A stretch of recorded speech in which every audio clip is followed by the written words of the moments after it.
Gabing ka na. Okay lang. Gabing lang sa dito. Paborito ko. Pag mo na, pag-upload niya, mag-gabing ka na. Mga 75% hanggang 150.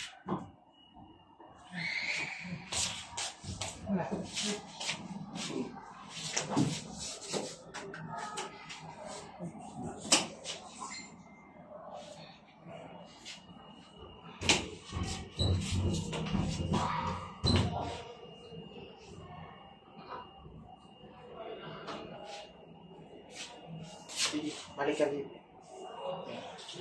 Ayan. Ito, balik ka dito. Ayan, dito guys, ito yung magiging playroom ni Nathan. Ayan, may mga shelves dyan. Maraming shelves. At lalagyan niya ng mga stuff niya. Mga toys and everything. Ayan. Pero for the meantime, kasi baby pa si Nathan, hindi pa siya pwede matulog sa taas. Dito yung magiging lalagyan namin ng kama dyan. Yan, dito muna siya sa baba matutulog. Yan. Tapos, dito naman sa gitna ay ang hagdanan. Ayan, mayroong 4 na steps. Pero, hagdanan with drawer. Tadan! Ayan, may mga drawer. Ayan, may mga drawer siya. Para lalagyan ng stuff niya, mga damit. Yan, tas dyan din may lalagyan ng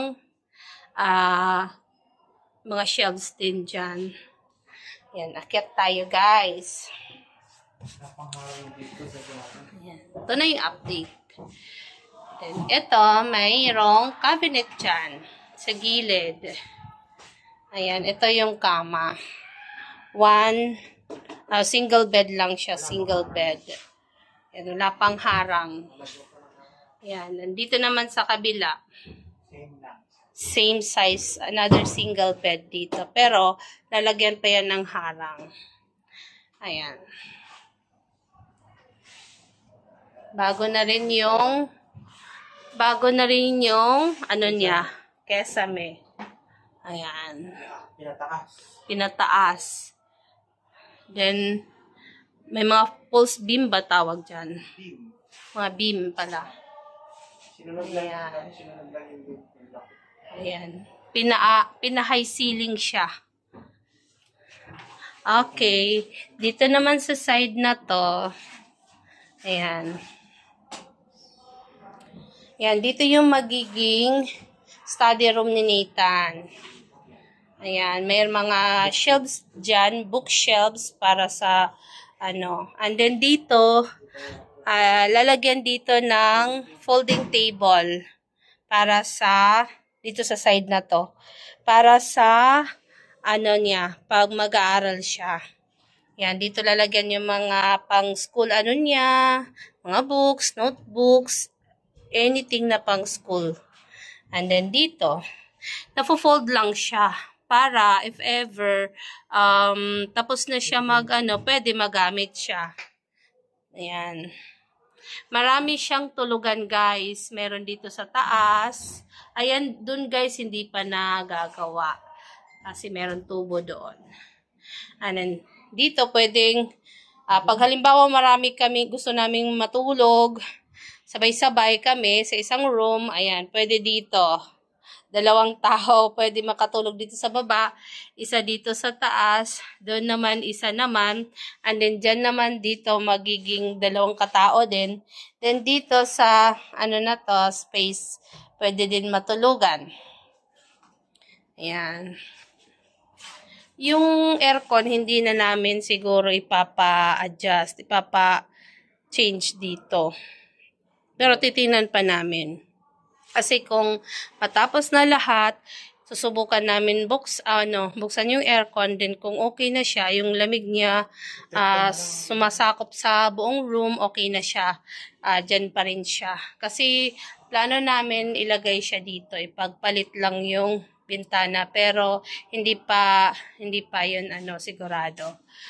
Yan. So dito na side na to, yung ayan, may mga dyan. Mga drawer yan, drawer. Yan. And then dito sa baba may drawer din. Ito yung panghang ng damit. And doon meron pa. Yan siya, guys. Yan. Marami siyang 75 ayan. pa lang Mga 60, 75. 50. Kasi wala pang pintura, Wala pang pintura and everything. Mga 50%. Yeah. Pero okay na siya. Yung pala guys, nawa namin ganyan na. Kasi yung nagva-vlog ako. yung apat na ilaw tinanggal na para hindi aksaya sa kuryente. Ganyan na lang. Ilang watts yan, Daddy? 18 watts lang yan. Ayan, isang 18 watts dito, 18 watts, 18 watts. Tapos, binigtis pa namin. Ayan.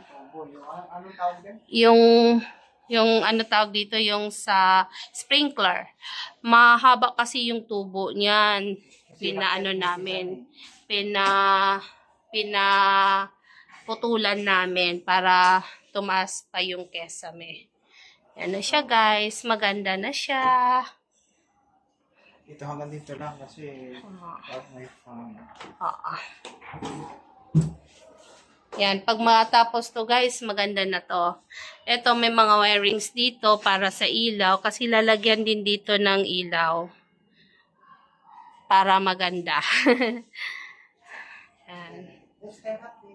Ayan. Next time, update ulit namin kayo. Maganda na yung room ni baby. Hindi namin ito naumpisahan mag-update sa inyo or mag-video kasi na-busy ako. So, ngayon lang, ganito na. Actually, 14 days na ginagawa ito. 14 days. Ito na siya. Basta pag matapos to magandang-maganda na to. Tapos, ko din kung ano yung pinagaya ko dito para sa interior design ng kwarto ni baby. Kasi 3 years old na siya ngayon at nag-start na rin siyang mag-schooling. So, yun ang ginawa namin. So, separate yung lahat separate. Tulugan, yung niya, yung sa playroom niya, yung sa study room niya, and everything. Ayan. Everything na. Ayan, dalawa yan. Basta pag matapos to lahat, dito kami matutulog lahat kami. Kasyang-kasya kami sa isang room. Sige, that's it guys. That's it muna guys. See you again next time. Bye-bye. Excuse me. Yung hair ko, sobrang messy.